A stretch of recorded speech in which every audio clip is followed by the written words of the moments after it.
Alright guys, this is kind of a last minute thing. I wasn't going to record this, but I figured why not. So where we're at right now is, I know I should have started recording sooner, but like I said, it was like a last minute type of deal. I was just going to try to knock it out. So I'm impatient, and I was supposed to take this to my buddies to do it, but so what I did is I took off the bottom fairing. I can try to get in here and show you guys. So this shock is mounted with a bolt here that goes all the way through it, and a nut on the far side, which I'll show you.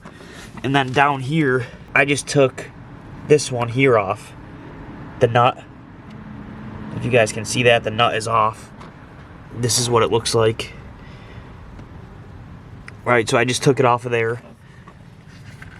And I took the nut off the top side, which is there. See it? Right here. And what I'm doing is I'm going to use a jack. I got the jack under this back tire. And as you can see, I'm able to pull this bolt out. Okay, now hopefully you guys can maybe see into that hole. So the deal with that hole is if it's not lining up, you just got to go up or down on this jack back here to adjust that.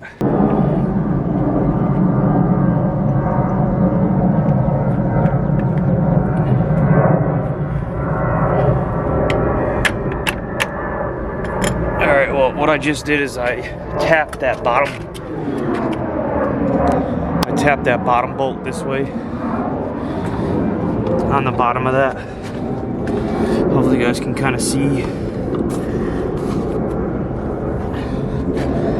down in there. It's tight, right? Oh shit. Right there is the bolt. And now it's a tight squeeze to get it out. I'm just gonna go ahead and grab it. I'm not gonna be able to tape it. Okay, so that bolt just came out. Now I should be able to get this rear shock out.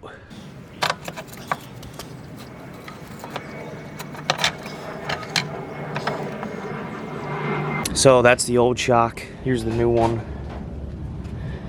They look pretty similar, however, I definitely got to figure out how to adjust this preload. They don't look too much different on preload, which is a good thing. How you doing? They're in the back. So I just got done messing with these clickers. So I started where they were and I went back to 0 and counted the turns. So this was from all the way left, it was 2 full turns. On this one I ended up going 3 full turns. This is the new one. I'm going to try it a little bit harder. And if I don't like it, I'll just go back 1 full turn. Okay. And then on this one, it was 1.5 turns to get back to 0. So therefore it's 1.5 full turns out. On this one, I went 2 full turns out instead of 1.5. So I'm a little bit harder on the full setup. Another thing I noticed is, see this preload bar on the new one? Yeah, there's not one on this one. So I'm not exactly sure if this is broken. Yeah, I'm really not sure on that. So there's like something that was leaking out of it. If you guys can see that, something leaked out.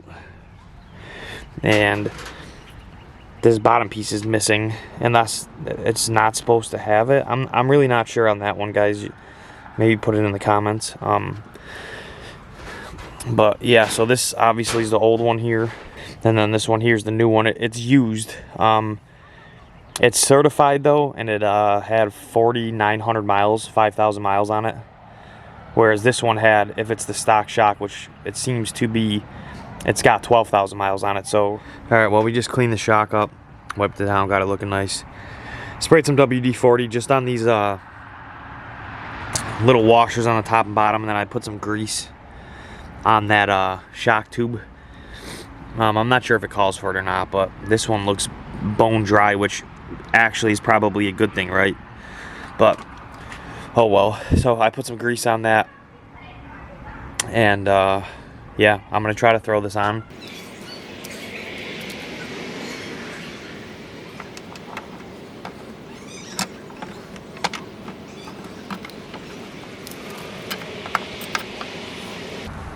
Alright, well, we got it sort of in. I just got to try to line up the bottom now. That bolt was on the other side. Why don't you guys play something other than wrestling? Alright, I know you guys couldn't see that, but I got that bottom bolt started. I'm going to go ahead and try to get the top one now.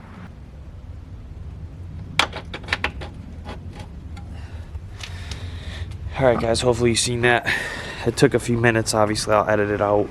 So yeah, the jack method does work. I just got that bolt back through, brand new shock in.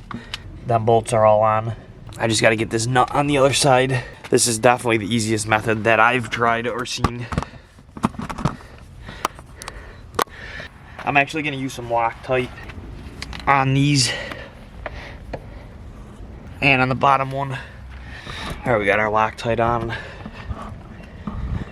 Now we just got to tighten them. So I'm going to start with the bottom one. It's like right there. Hopefully you guys can kind of see it. I got to go get one on the other side. Alright, we got that bottom one tight. I got to go grab a torque wrench. You guys have seen this before. It's taken forever to get all the way up to 33 foot-pounds, I'll tell you that. Holy shit, we'll come back when I'm there. Alright, we got it set at 33 foot-pounds. I'm going to go ahead and give this one a yank. Get on it.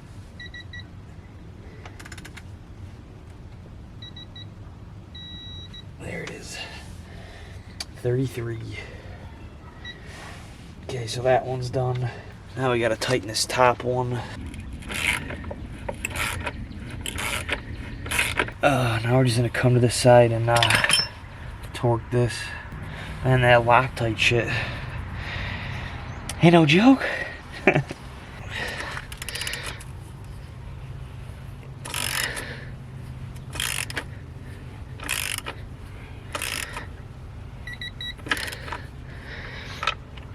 Spin this over so I can see it. There it is. Our back shock is on, mounted. Somehow this battery's dead already. That's the jack trick. Well, we got a new rear shock. That's a good thing. Alright, I'm gonna start cleaning some of this shit up and then I'll get back to you guys.